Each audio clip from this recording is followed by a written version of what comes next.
E aí galera, boa noite, tudo bem?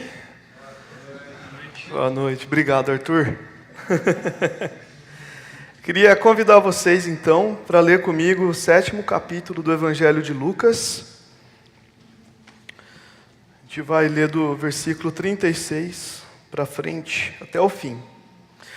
Eu estou bem feliz de poder compartilhar com vocês algo que Deus tem continuamente me chamado bastante atenção há mais de ano, na verdade, até. Eu espero que seja consolador e confrontador para vocês, assim como tem sido para mim também. Quem tiver sem Bíblia, a gente vai projetar aqui. Então, vamos lá. Convidado por um dos fariseus para jantar, Jesus foi à casa dele e reclinou-se à mesa.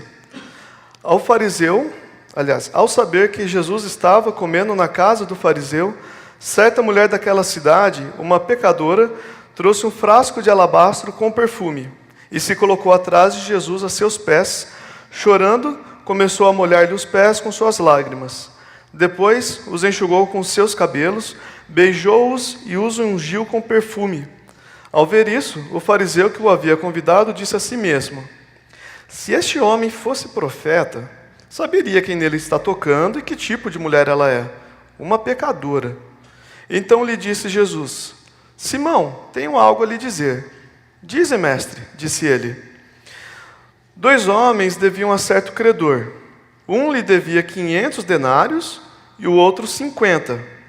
Nenhum dos dois tinha com que lhe pagar, por isso perdoou a dívida a ambos. Qual deles o amará mais? Simão respondeu: suponho que aquele a quem foi perdoada a dívida maior.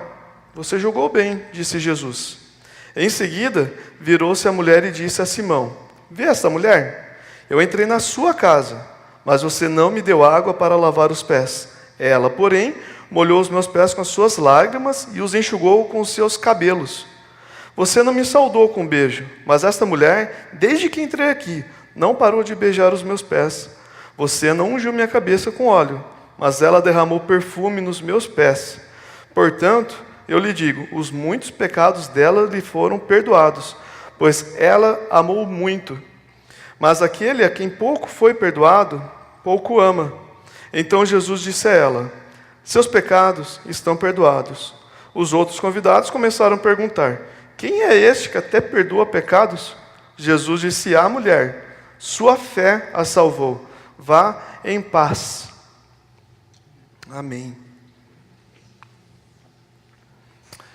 Pessoal, eu espero que vocês tenham tido uma ótima semana nesse último dia que passou. Eu espero que você tenha tido força para passar por todas as lutas que provavelmente você tenha passado. Acho pouquíssimo provável que qualquer um de vocês tenha passado uma semana inteira sem qualquer luta, sem qualquer dificuldade.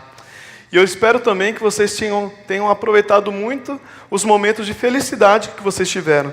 Da mesma forma que eu duvido que você tenha tido uma semana inteira sem nenhuma tristeza, eu duvido também que você não tenha tido nenhum motivo de alegria na tua semana toda. Só que acima disso, eu espero que você tenha tido forças em Cristo para suportar todas as suas lutas. E eu espero que você tenha desfrutado com Cristo todas as suas alegrias. Eu digo isso porque a nossa vida foi feita para ser vivida ao lado de Jesus Cristo. Você já parou para pensar que Gênesis diz que o Senhor nos criou a sua imagem e semelhança? E qual que é a principal característica de Deus, do Pai, do Filho, do Espírito Santo, que Ele transmitiu a nós? Não pode ser alguma coisa pós-criada, porque Ele já tinha essas coisas antes dele iniciar a criação. Não pode ser uma coisa que só veio depois da criação do tempo, alguma coisa que só veio depois da criação do espaço, depois da criação de lugares. Tem que ser alguma coisa que Deus já tinha nele mesmo antes da criação de tudo. A única coisa que eu consigo pensar quando eu procuro isso é relacionamento. A única coisa que existia antes de Deus criar qualquer coisa, a única coisa que Deus tinha para Ele mesmo era relacionamento. Deus sempre se relacionou consigo mesmo em plenitude e por isso Ele nunca sentiu falta de absolutamente nada. Então eu entendo que quando Gênesis diz para a gente, criou Deus o homem à sua imagem e semelhança, eu creio que Ele está falando assim: Deus nos criou para nos relacionarmos com Ele, à semelhança da forma como Ele se relaciona consigo mesmo.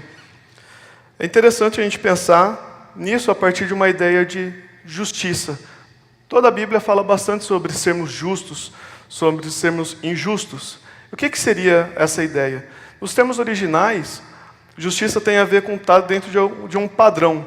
Quando a gente fala, por exemplo, esse livro da Bíblia é canônico, ele não é canônico, a gente está querendo dizer assim, esse livro da Bíblia está dentro de um padrão específico que ele passa por um crivo?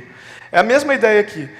Você é justo, quer dizer, você está seguindo um determinado padrão? Agora, qual que é esse padrão? É meu, é do Pedro, do Ricardo, é de qualquer um de vocês? Naturalmente não, porque nós todos estamos como réus, por assim dizer, nós estamos sendo medidos, então nós não podemos ser juízes nesse julgamento. Esse padrão é o padrão de Deus, e o padrão de Deus é relacionar-se consigo mesmo de forma perfeita. Nós estamos dentro do padrão de Deus, nós estamos justos ao padrão de Deus quando nós estamos nos relacionando com Ele.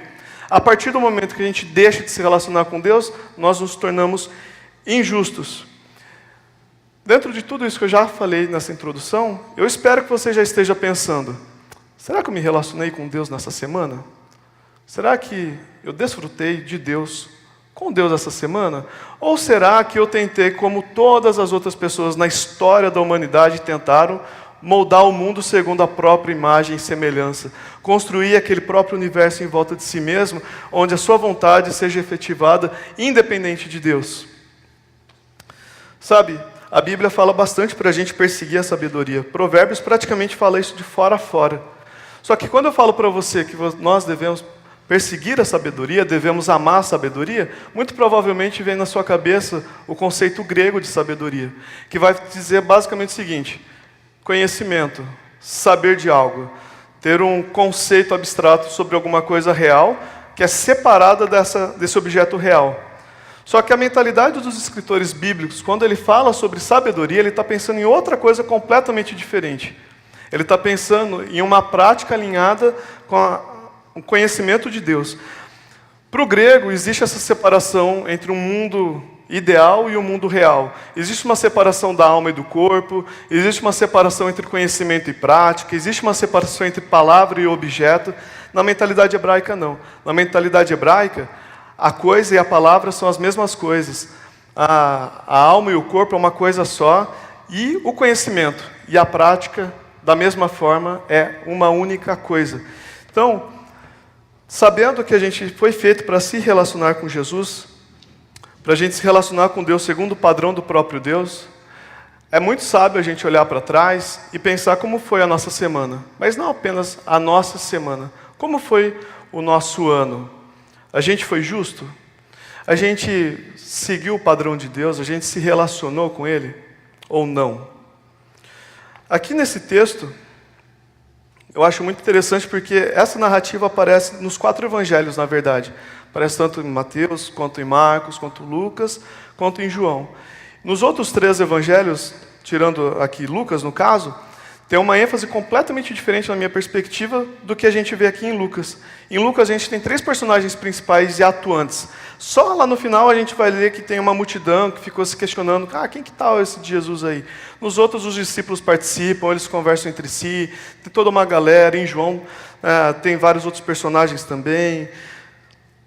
Aqui em Lucas a gente tem Jesus, um fariseu, que era um homem bastante importante para a sociedade hebraica daquela época, e uma mulher aparentemente pecadora, pela forma como esse fariseu se refere a ela, né? Eu acredito que essa narrativa está querendo dizer para a gente 2 coisas. Está querendo mostrar para a gente, aliás, quer mostrar para a gente o conflito, as diferenças entre a perspectiva que cada uma dessas personagens tem acerca de Jesus, e ela quer mostrar para a gente os efeitos disso. Eu acho que vai ser um bom itinerário para a gente pensar sobre relacionamento com Cristo.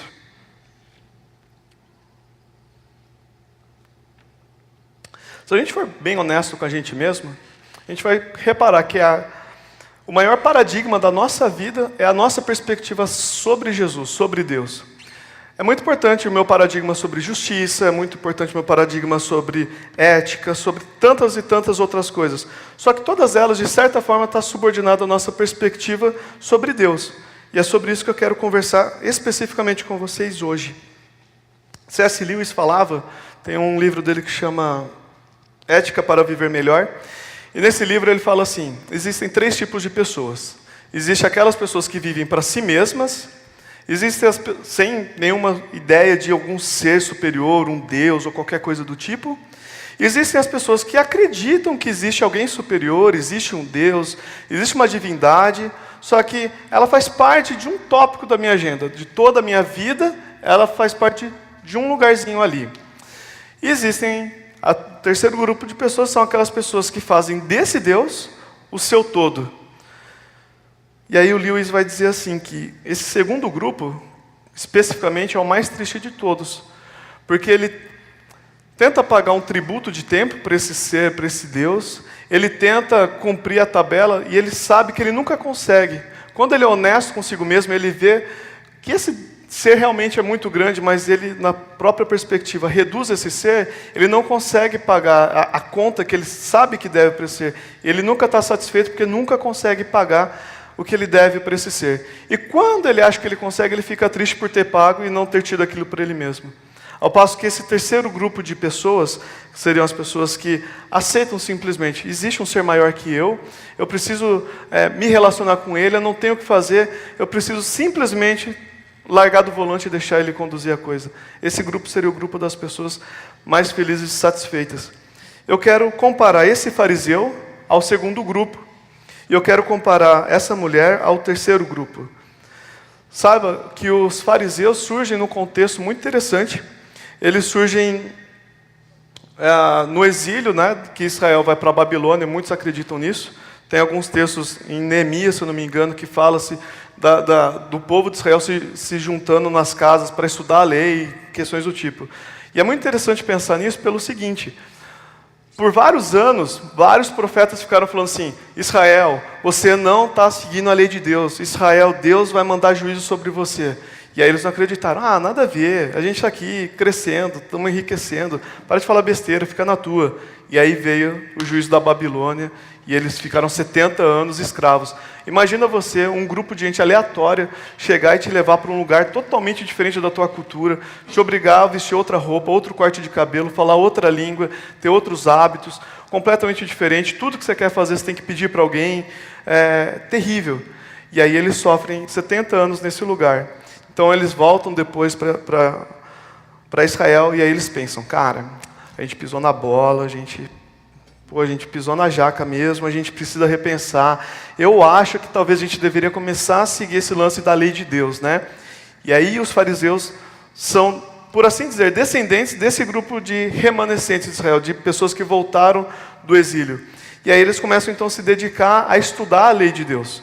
Eles pensam assim, se foi porque eu desobedeci a lei de Deus, que eu fui para o exílio da Babilônia, então eu quero aprender sobre essa tal lei, para eu não pisar na bola de novo e ter que voltar para esse tipo de castigo novamente. Junto disso, eles ficaram muito tempo longe do templo. A religião judaica era uma religião de templo mesmo. Os rituais eram feitos lá, os sacrifícios eram feitos lá. Eles tiveram que aprender a viver a religião deles fora do templo. Tudo que eles tinham além do templo era a lei. Então, esse grupo de pessoas, esses fariseus, se debruçaram sobre a lei com todas as suas forças, porque foi a única opção que eles tiveram, e porque gato escaldado tem medo de água fria também. Isso é ruim, gente? É ruim o fariseu pensar então em estudar a lei? É claro que não é ruim. Jesus não critica em nenhum momento que eles estudam a lei. Jesus critica que eles não vivem o que eles estão estudando. Qual que foi o grande problema dos fariseus? Por que esse fariseu aqui, em específico, se questiona se Jesus é sequer um mestre? Ele fala, né? Se esse homem fosse um profeta. Ele não considera que Jesus não é nem um mísero profeta, quanto mais imaginar que Jesus é o próprio Deus. É muito interessante você notar que todos os outros leprosos que têm contato com Jesus no Novo Testamento, todos se curvam perante Jesus, todos imploram ajuda, imploram cura. Ixi, eu acho que eu dei um spoiler, perdão. Eu devia ter contado antes que ele era um leproso. Foi mal, gente. Mas agora eu já contei, ele era um leproso. Eu não sou bom em contar história. Ele era um leproso, tá, gente? Marcos 14, se eu não me engano, fala que esse homem se chama Simeão e ele é um leproso. Por que essa informação é interessante? Porque todos os leprosos, quando se achegam até Jesus, eles se curvam e falam assim, Jesus, filho de Davi, tem misericórdia de mim, me salva, me cura, dá um jeito na minha vida, você pode, você tem como e tal. Esse cara não. Esse cara, ele senta diante de Jesus e tipo, puta, que cara zoado. Se ele soubesse quem que é essa mulher, aí, você acha, nem profeta ele deve ser, nem o mínimo profeta ele pode ser. Poxa, um cara que vem de uma tradição que estuda o Novo Testamento. Você já parou para pensar que Paulo argumentava em Efésios, por exemplo, quando ele estava plantando a igreja lá, ele passava o dia inteiro na escola de Tirano, na sinagoga, persuadindo as pessoas. É um exercício completamente intelectual. Ele falava para as pessoas, Jesus é Deus por causa disso, a Bíblia fala isso, o Antigo Testamento está escrito tal coisa, e Jesus é o próprio Deus, e a galera fala assim, cara, Jesus é Deus, olha o que o Paulo falou, Jesus é Deus. E Paulo era fariseu, inclusive.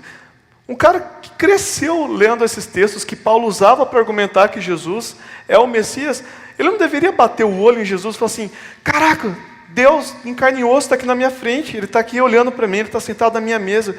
E esse cara olha para Jesus e fala assim, se ele fosse um profeta, ele ia saber que tipo de mulher é essa. Por que esse cara tem essa burrice, né? Usando o português bem claro, de não reconhecer Jesus, com Jesus estando na frente dele? O próprio Jesus responde para a gente. Nessa parábola, Jesus coloca dois homens, um devendo muito e um devendo pouco. E o credor deles perdoa a ambos e Jesus fala, cara, qual que você acha que ama mais esse credor? E o fariseu, inteligente como era, fala assim, eu acho que o cara que está devendo mais, né? Jesus falou, exatamente. Jesus está claramente comparando o fariseu ao cara que devia menos e a mulher ao cara que devia mais. Eu posso imaginar com isso, então, que o fariseu era menos pecador que a mulher pecadora que ele se refere? Eu não acredito isso. Aliás, eu não acredito nisso.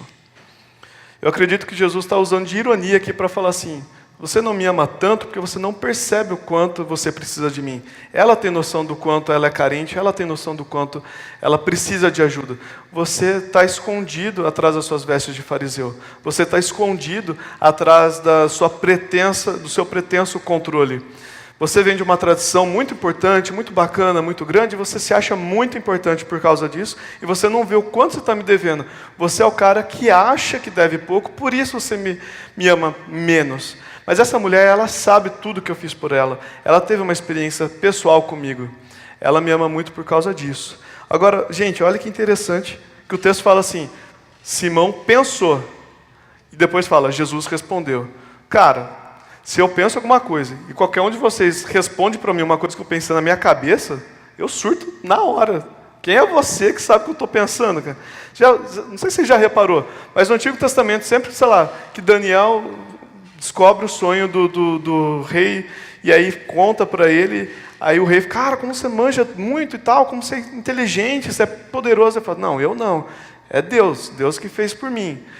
Quando um profeta ressuscita alguém, enfim, quando coisas acontecem, é sempre Deus agindo através dos homens. Aqui é o próprio Jesus, o próprio Deus encarnado fazendo as coisas na frente. A narrativa é completamente diferente do que é nos outros casos.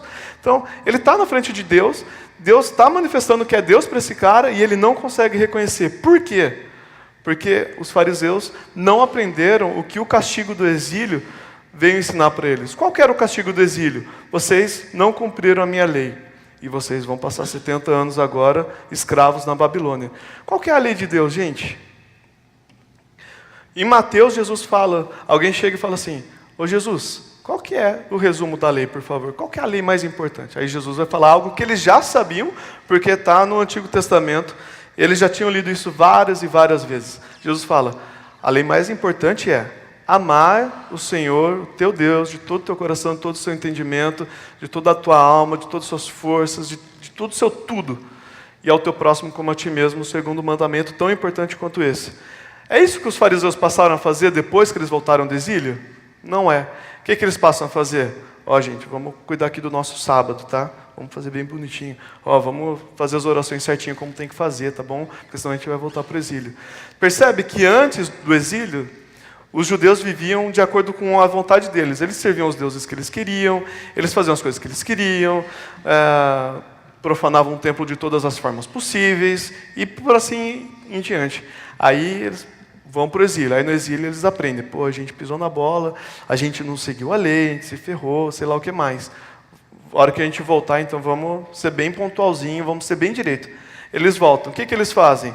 Eles cumprem todas as exigências do ritual, eles usam as roupas que tem que usar, eles vão nos lugares que tem que ir, comem as comidas que tem que comer, mas eles não se relacionam com Deus, eles não amam a Deus. Eles passaram a cumprir a lei? Nem de perto. Eles continuaram caindo no mesmo erro que eles sempre caíram.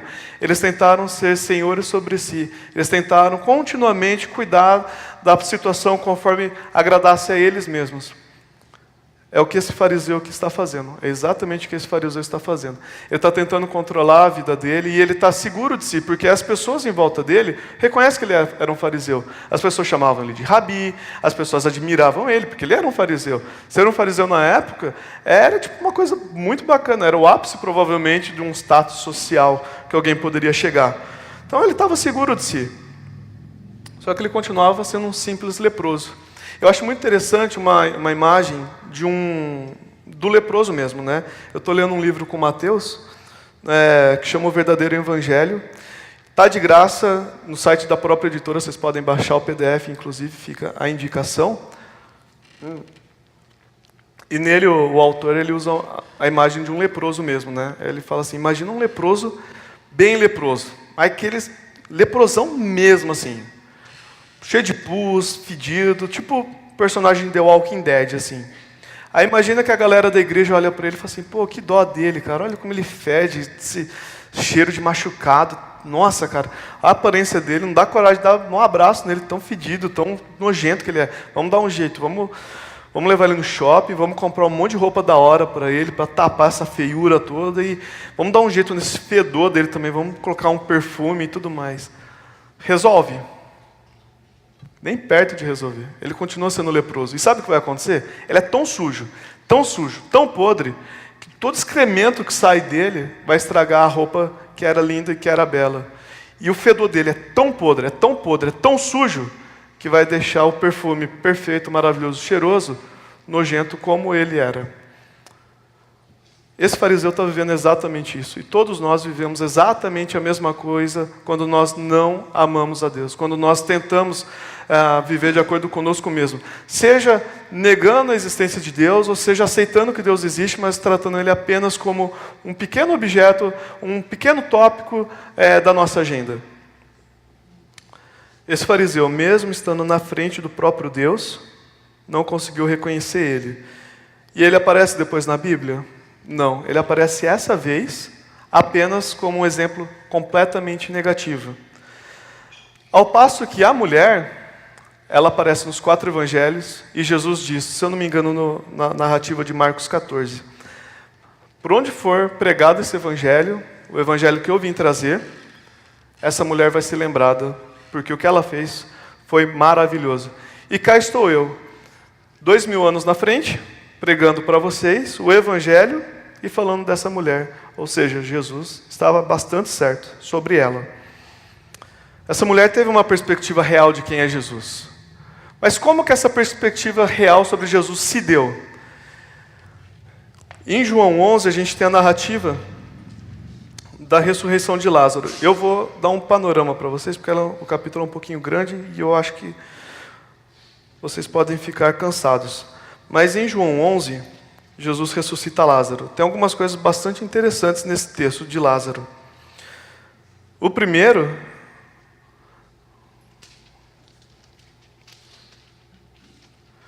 é que o texto fala para a gente que Lázaro estava prestes a morrer, e aí as irmãs de Lázaro mandam chamar Jesus. E aí os mensageiros chegam lá e falam assim, mandaram falar para você que aquele que o Senhor ama está prestes a morrer. Pensa comigo, se você tem alguém muito importante para você, alguém que você ama demais, está prestes a morrer, você vai chamar quem? Vai chamar o padeiro? Marceneiro? Vai chamar um médico, concorda? Mas elas tinham Jesus em tão alta conta, que em vez de chamar um médico, elas chamam o amigo carpinteiro, o Jesus.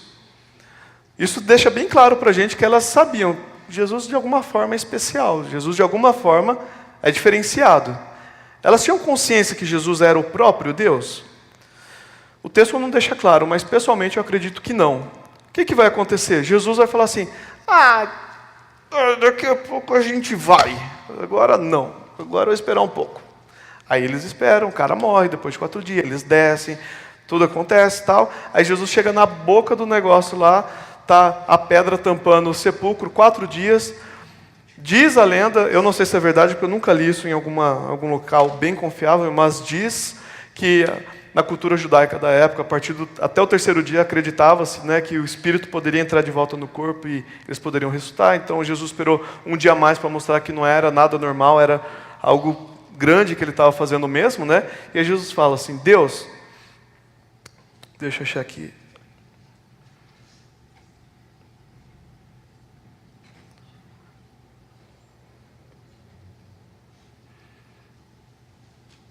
Fala assim, ó, 11:41.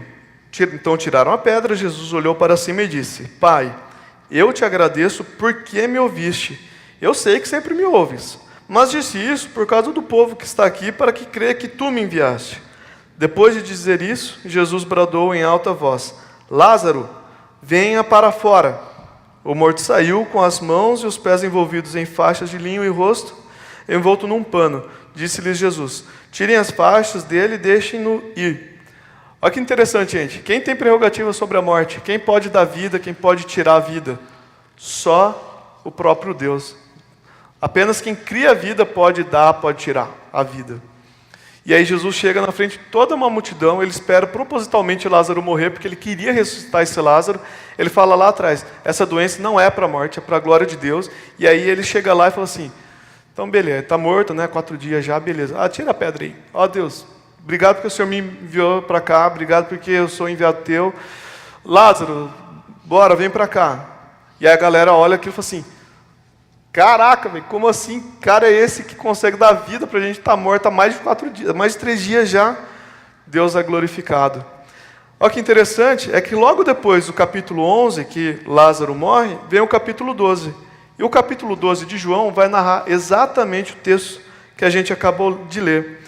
Essa mulher pecadora que o fariseu leproso, falso, chamou de pecadora, é ninguém mais, ninguém menos que a própria Maria, irmã de Lázaro, que foi pedir ajuda para Jesus. Ela tinha essa consciência de que Jesus era de alguma forma importante. Mas quando ela vê Jesus, pontualmente como Deus, dando vida para alguém que estava morto, ela vê o quão pequena ela era em comparação com a grandeza do próprio Deus encarnado na frente dela. O que acontece em decorrência disso? Ela se prostra perante Jesus. Ela beija os seus pés, ela chora nos pés dele e limpa os pés dele com o próprio cabelo. E o que eu acho que é a coisa mais bacana dessa narrativa como um todo, ela quebra um frasco de alabastro que custava mais de 300 denários. Para quem não sabe, 1 denário era o salário que você recebia num dia de trabalho. Então imagina você, quanto que você ganha no ano inteiro. Arredondando, né, 300 denários, quase 365. Pensa quanto que você ganha num dia, aliás, num ano de trabalho. Pensa que você tem esse perfume. É muita grana, cara. É muita grana. Ela quebra esse perfume e derrama todo sobre Jesus. Vocês percebem como que isso é significativo? A partir do momento que ela quebrou o frasco, não tem mais volta. Ela não consegue mais conservar esse perfume, não tem o que fazer. Hoje a gente usa álcool nos nossos perfumes para conservar e coisas do tipo. Naquela época, o perfume era um apanhado lá de flor amassada, misturado com azeite, com sei lá o que mais. Tudo coisa orgânica que se você não conserva direito aquele negócio lá, qualquer tempo que ele fica exposto a oxigênio, ele vai oxidar, qualquer poeirinha que cai ali já acaba com aquele perfume. Naquela época eles iam usar, eles faziam tipo, abria, pegava rapidinho e já tampava para preservar aquele negócio. Era o maior tesouro que ela tinha, 300 denários custava aquele perfume.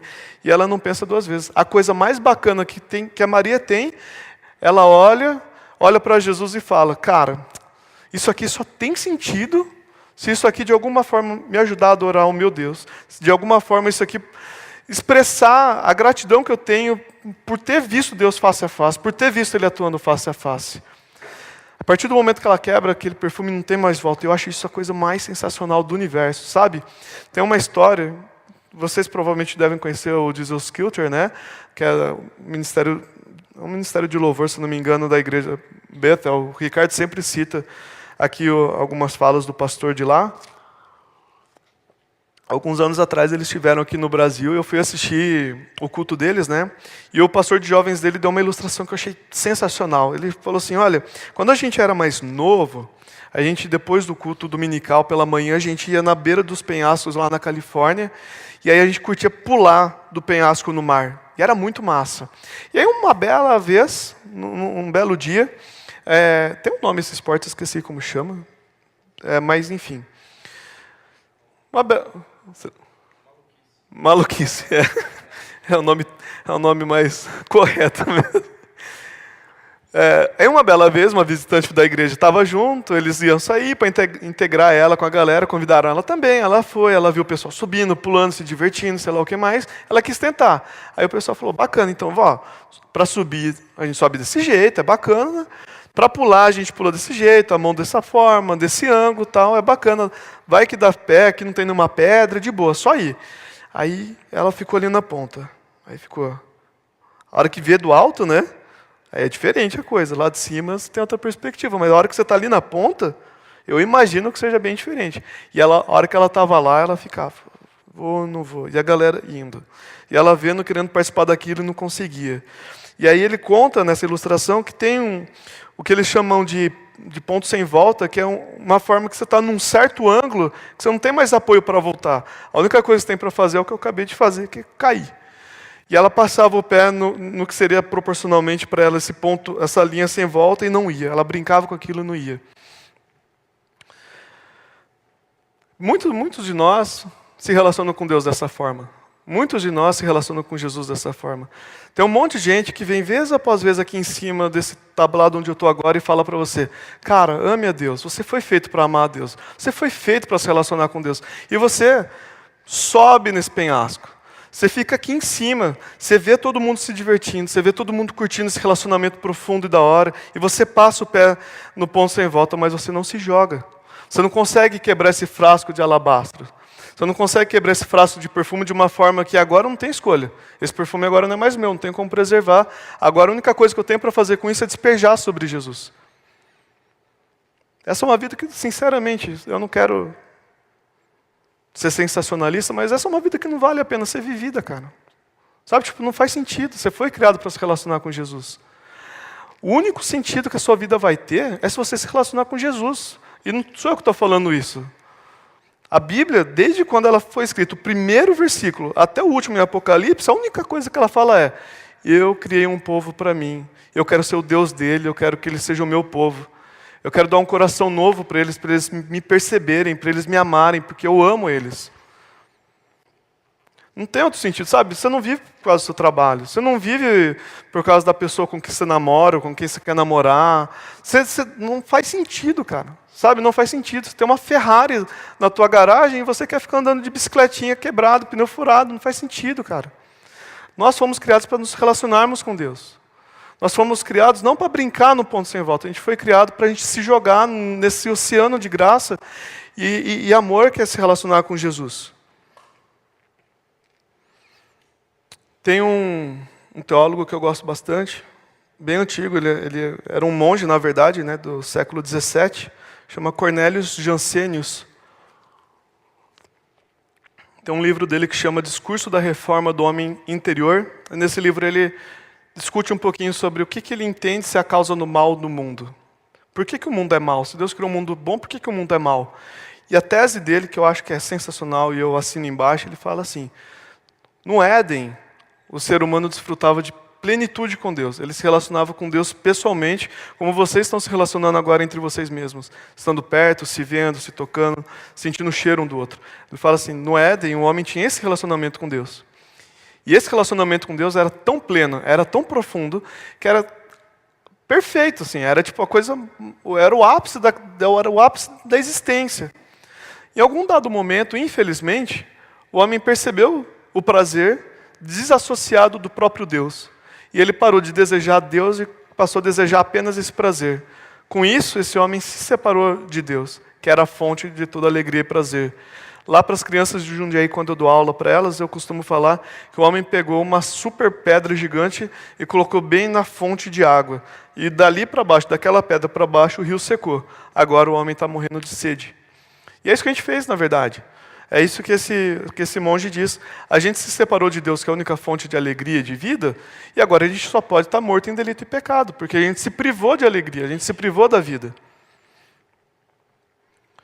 Agora a gente está tentando viver, recriar esse estado do Éden, através de nós mesmos apenas. A gente não quer se render a Deus, a gente não quer reconhecer assim, olha Deus, não dá, cara, eu preciso que você me ajuda, eu preciso que você me pegue e me coloque de volta nesse estado que você tinha me criado para viver.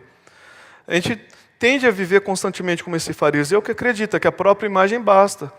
Eu venho de sábado no mosaico, eu venho de domingo na CPV, eu me visto de uma forma comportada, eu não fico com todo mundo em público.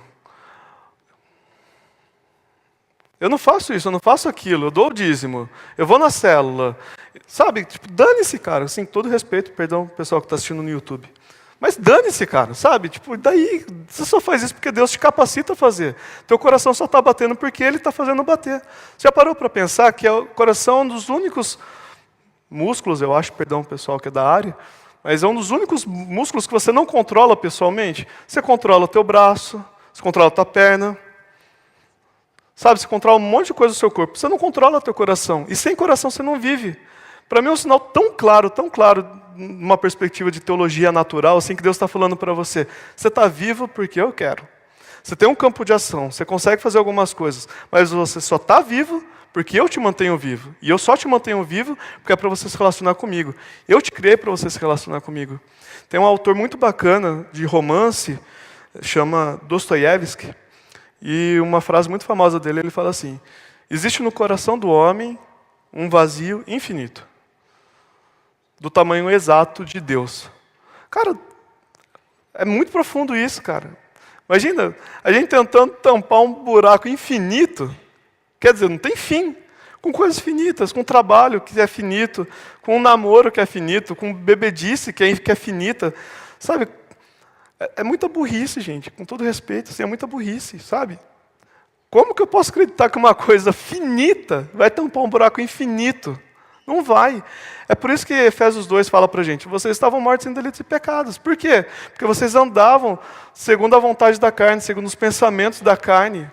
Eu estou falando assim, existe um sistema de pensamento que é oposto a Deus. Esse termo carne que Efésios 2 usa, ele não está falando de corpo físico, de carne física, ele está falando de um sistema de pensamento, de uma cosmovisão que é oposta a Deus.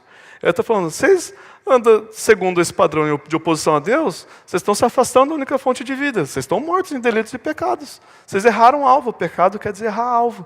Era para vocês se relacionarem com Deus, vocês se relacionam com vocês mesmos, vocês estão mortos. Não é opcional isso, sabe? É tipo só um fato. Nós fomos criados para nos relacionarmos com o próprio Deus. Agora, o que eu acho muito bacana disso são, no final, agora para a gente concluir, são duas coisas específicas. Em primeiro lugar, o texto diz para a gente, o texto de Lucas em específico não, mas as narrativas dos outros 3 evangelhos falam para a gente que quando essa mulher despejou a sua adoração, demonstrou sua gratidão por se relacionar com Deus através do perfume em Cristo, toda a casa ficou com o aroma agradável daquele perfume. Perceba que quando você se relaciona direito com Deus, não apenas você é abençoado. Todas as pessoas que estão à sua volta são abençoadas porque você se relaciona de forma saudável com Deus. Todas as pessoas à sua volta são abençoadas quando você se relaciona direito com Deus. Veja que João 3,16 diz assim, Deus amou o mundo de tal maneira que deu o seu Filho unigênito, único gerado, para que todo aquele que nele crê não pereça, mas tenha vida eterna. Como que Deus demonstra amor? Aproximando pessoas de Jesus, aproximando pessoas de Deus, aproximando pessoas de Jesus, aproximando pessoas do Espírito. Isso é a demonstração de amor. Se você ama alguém, se você ama a pessoa que está do seu lado, se você ama a pessoa com quem está de mãos dadas, a pessoa que está apoiada a cabeça no teu ombro, a pessoa com quem você está ombro a ombro encostadas, se você ama essa pessoa, você tem obrigação de aproximar ela de Deus. Se você não faz isso, você não ama essa pessoa. Você é um hipócrita. Você está mentindo para você, para ela e para o próprio Deus.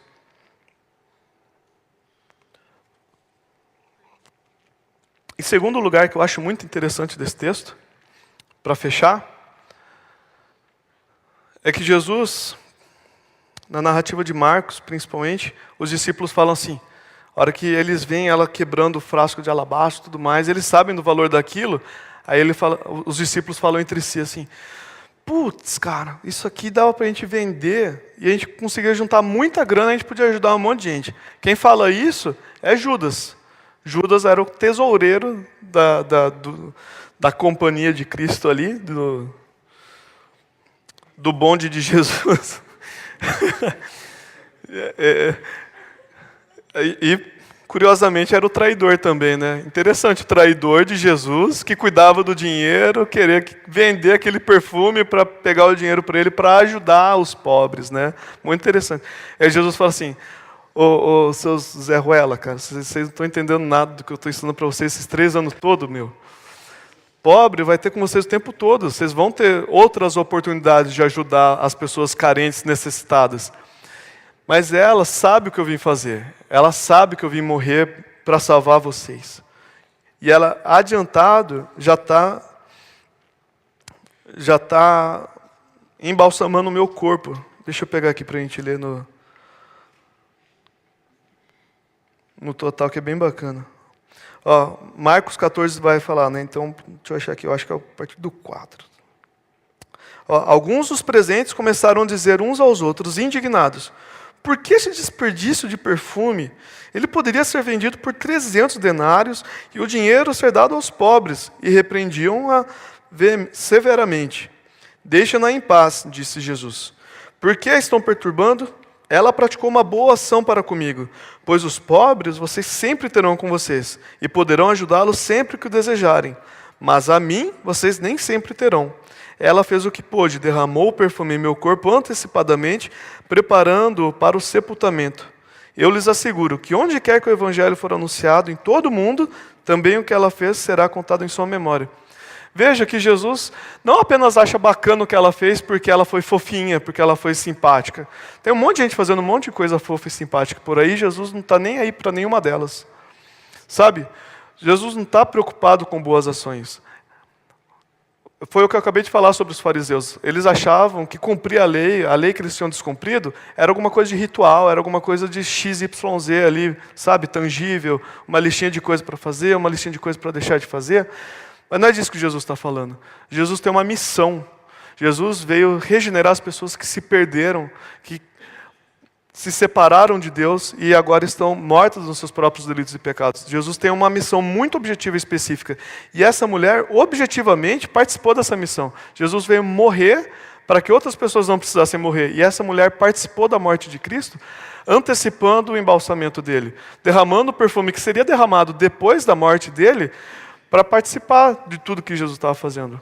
Nós só poderemos ser efetivos no que nós vamos fazer, nós só poderemos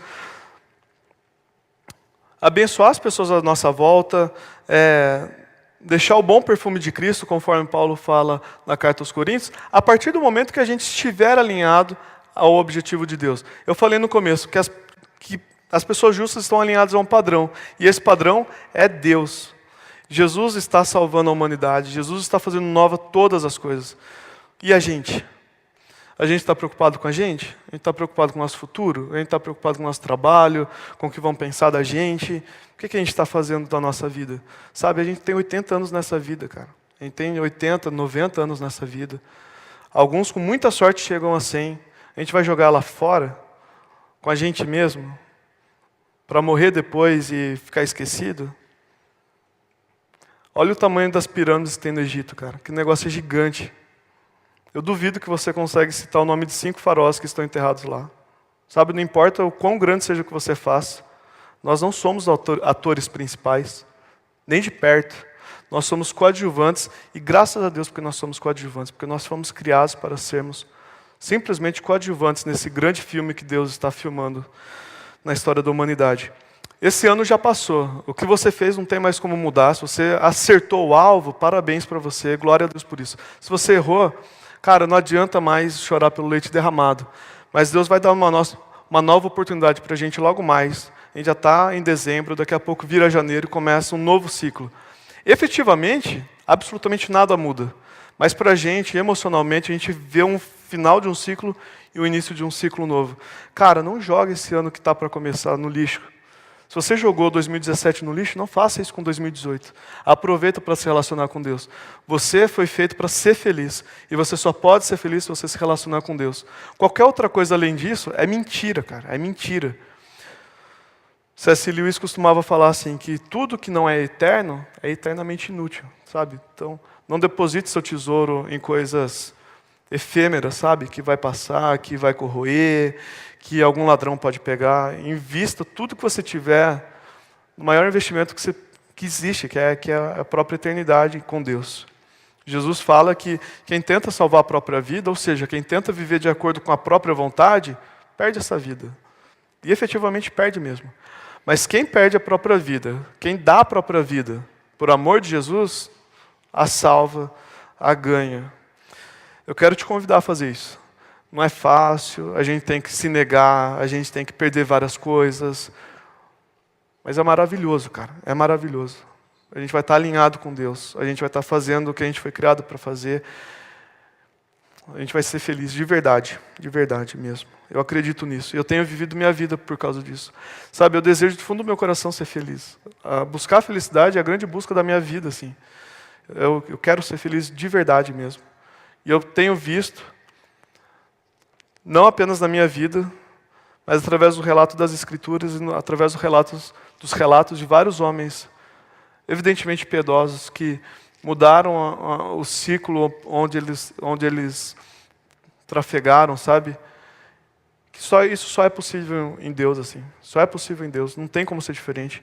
Sempre que a gente tenta fazer isso de forma diferente da forma que Deus estipulou, a gente vê corrupção, a gente vê divórcio, a gente vê pessoas na sarjeta morrendo de fome. Por que você acha que existe todas essas coisas, cara? Por que você acha que existe pessoas que sentem prazer em estuprar outra pessoa, por exemplo? Por que você acha que existe pessoas que sentem que é ok assaltar outra pessoa? Por que você acha que existe homens que se sentem ok, felizes, satisfeitos em bater na esposa?